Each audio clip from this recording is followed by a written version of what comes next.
I'm Alex, and today I wanted to take you on a tour of my food forest, which you can see behind me, that I managed to propagate with absolutely no budget, no heavy machinery, and no irrigation or need for swales. So it looks at the moment just like some grass rows with some trees scattered in between, but behind me I've actually planted close to 2,000 trees, many of them productive trees such as fruit and nut trees as well. So I'll take you on a bit of a tour and show you exactly how I've done it, and hopefully I'll be able to inspire you to do the same, knowing that you don't have to have a massive budget and you don't have to have a lot of experience either. Once I worked out what to do, it was relatively simple. So let's go for a tour. So as we've come up the hill, you can start to see these grass rows up close. So a lot of people who drive past are very perplexed as to why I haven't mown the grass, and there's a very good reason for it. So as we go for a wander, basically we're in northern New South Wales in Kyogle, and we actually get frost, and we also get very extreme temperatures, often scorching summer days, droughts, floods, everything in between. And this grass at the moment, whilst it won't be here permanently, is acting as my frost protection over winter, and also as shade when I'm just starting to get things established. So as you can see here, we've got a fast growing nitrogen fixing tree. This is a type of albizia.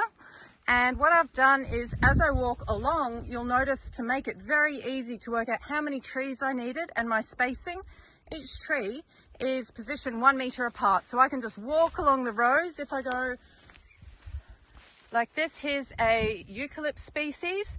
If I take a walk, go another meter, you will see there's a bush lemon. And now that the risk of frost has passed, I will start clearing this grass so that it's not competing with my young trees. And this will act as my mulch as well. So I've got a productive fruit tree here. I've got a tepu tree, which is a nitrogen fixer. And we've got a white sapote. You'll see that the white sapotes have only just been planted. So I've used the long grass to my advantage, and I've created this nest over the white sapote just to give it some shade and frost protection whilst it's getting established. So this whole system is less than 2 years old. You'll see that the absolute heroes of this system are these Acacia fimbriata, and I'm very excited because I want to propagate more of these. They've just finished flowering, and here we're starting to get, this is a good example, all of the young seed pods. So once these mature, I'll be able to come and harvest these and start propagating more of these acacias. So as we continue along this row, again, every metre, I've combined native long-term timber species as well. So this is a Grevillea silky oak, great timber. And if I pan across here, you'll see them just here. They're over across in the creek, and they're starting to flower. So the Grevillea silky oaks will actually pop up naturally as natural pioneers in our paddock. If we didn't mow this, you would see all the seed floating from these trees, and they would start popping up. So again, fantastic pioneer species for a food forest system. And next we come over, I've actually got a very young yuzu tree there, protected again from this little basket I've created. Back to an albizia, and then next to this albizia we have a young fig, and it's just springtime, so it's just starting to shoot some green leaves now. And back to a eucalypt.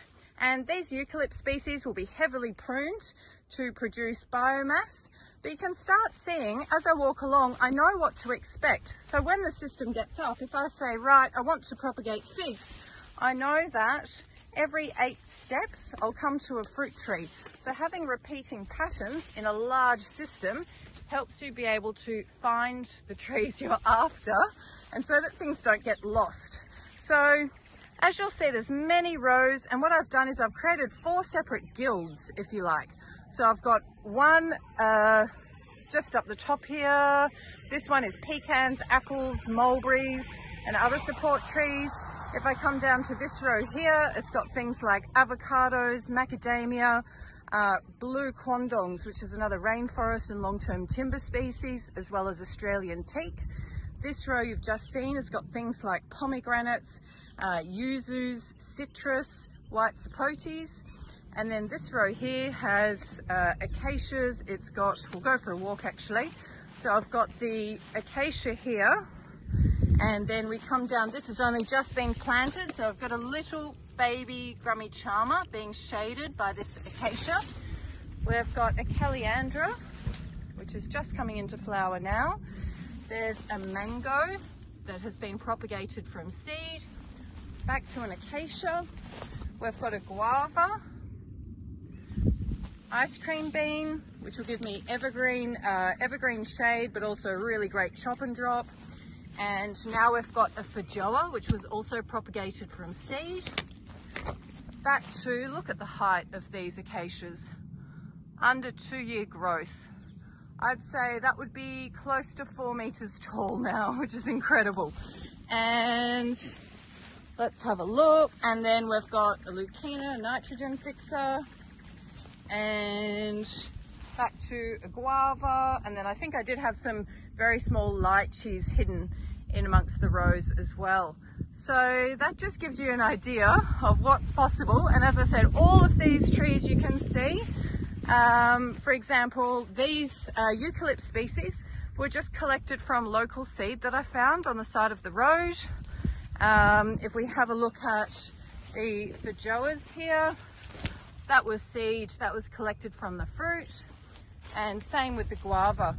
So it's a really economical way. You can see here the function of these grass rows.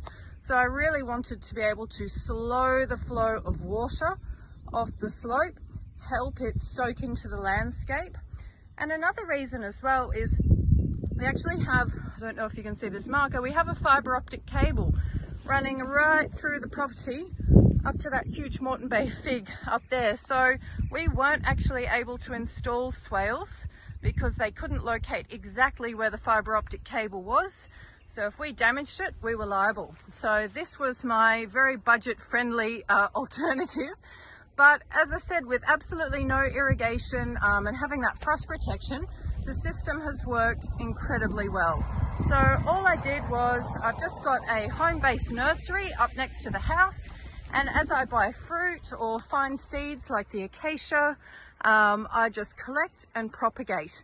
And then when things are large enough to be planted, I'll just start planting them in the tree rows. So I still have things like Malabar chestnut to add.